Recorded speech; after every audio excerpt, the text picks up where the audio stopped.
You didn't break because you were weak.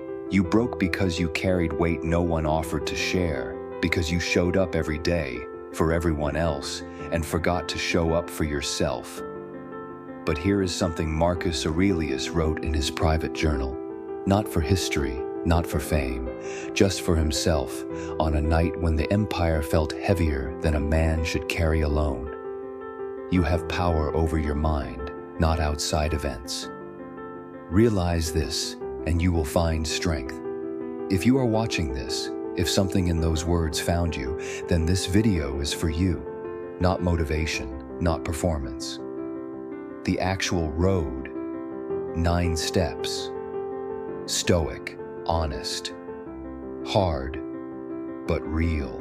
Step 1, accept the break. The first Stoic step is the one no one wants to take. Not action, not discipline, not change, acceptance. Not the weak kind, not I give up or this is fine. The Stoic kind. The kind that says, this happened. I cannot unhappen it. And that is where my power begins. Epictetus was a slave. He owned nothing, not his body, not his movement, not his future.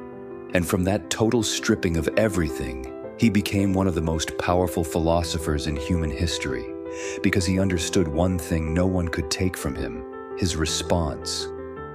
Make the best use of what is in your power and take the rest as it happens. Acceptance is not surrender. Acceptance is the first act of courage. Step 2, release. The old identity. When a man breaks, he loses more than circumstances. He loses the story he told about himself. I am the provider. I am the strong one. I am the one who has it together. And when that story collapses, he doesn't just feel lost, he feels like nobody. But who were you before the world told you who to be, before the job title, before the relationship, before the failure?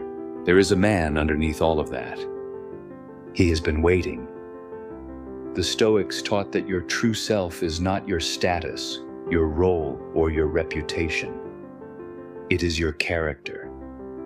And character cannot be taken from you by anything outside of you. Release who you were. Step toward who you are. Step 3, morning examination. The Stoics were not dreamers, they were builders, and every builder starts with a plan.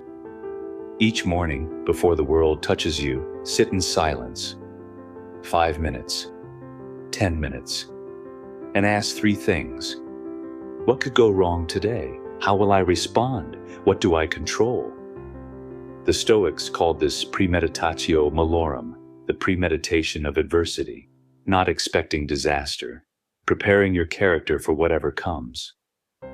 Marcus Aurelius did this every morning of his reign, not because he was anxious, because he was a professional of living.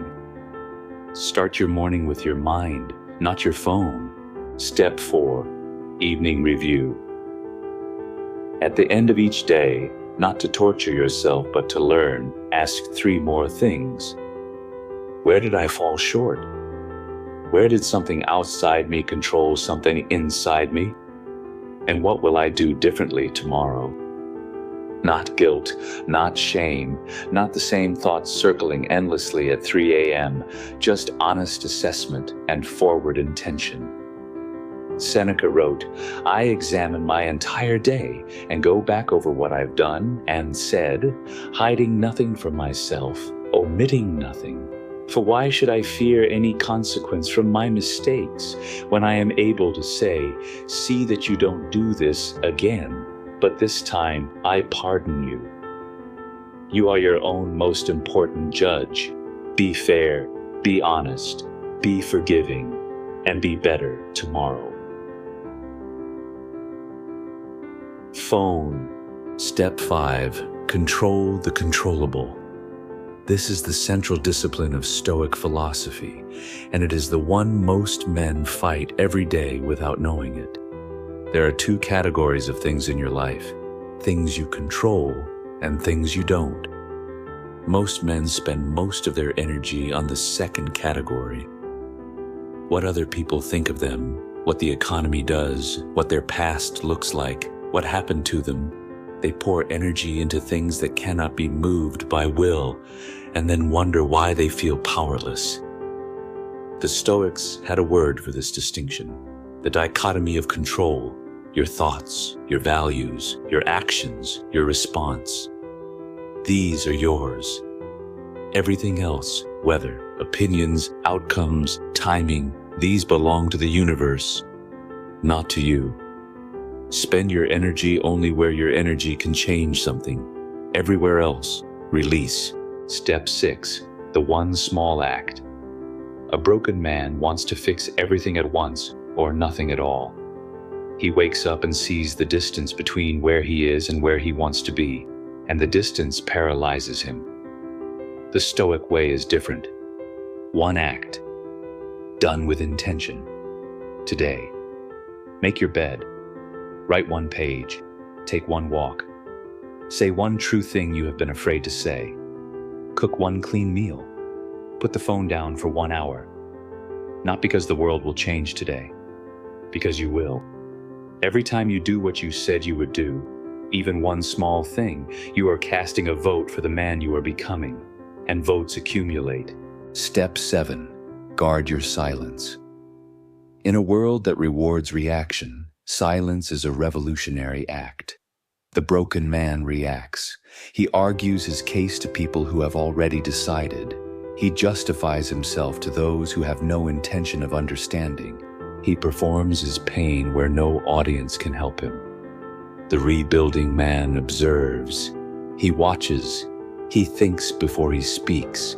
He lets silence do the work that words waste.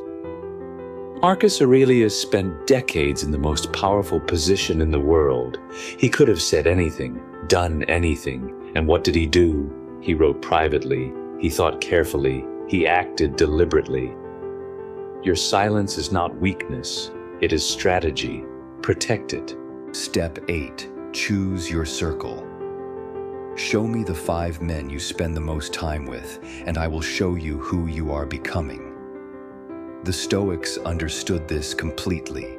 Epictetus warned explicitly, be careful who you spend time with. Their habits are contagious. Their ceiling becomes your floor. Their excuses find their way into your mouth. A broken man often surrounds himself with other broken men who have stopped trying, not because he wants to be broken, but because the familiarity feels safe. And safety, for a man rebuilding, is the most dangerous thing in the world.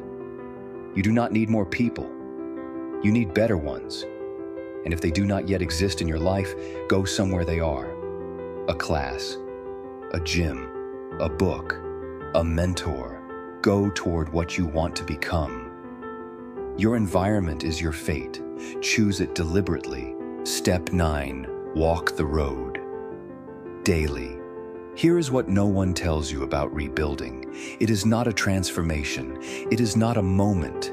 It is not a morning you wake up and everything is different. It is a practice, daily and quiet and unremarkable and completely essential. Marcus Aurelius never finished the work. He never fixed himself. He never graduated from Stoicism. He showed up to the practice of becoming better every single day of his reign. And he led one of the greatest empires in human history from that discipline. You do not become a rebuilt man. You choose every day, in small and specific ways, to be less broken than yesterday. The road back to yourself is not a destination. It is a direction, and you already have what you need to begin. I want to say something to the man who is still in the dark, not as motivation, as truth. You are not broken beyond repair. You are not too far gone. You are not the exception to healing. You are a man who has been carrying something heavy for a long time. And somewhere inside you, even now, there is something that refuses to give up. Otherwise, you would not be here, watching this, looking for something. That refusal, that still searching, that is the beginning of the road back. The Stoic road back to yourself is not fast, it is not dramatic, It is made of mornings where you do not feel like getting up, and you get up anyway. Of days where you cannot see the progress, and you keep going anyway. Of moments where the old pain returns, and you breathe through it, and you choose, again, who you are going to be. If this reached you, share it with a man who needs it, and leave a comment below with just one word: road. Let me know you're walking. Subscribe for more videos.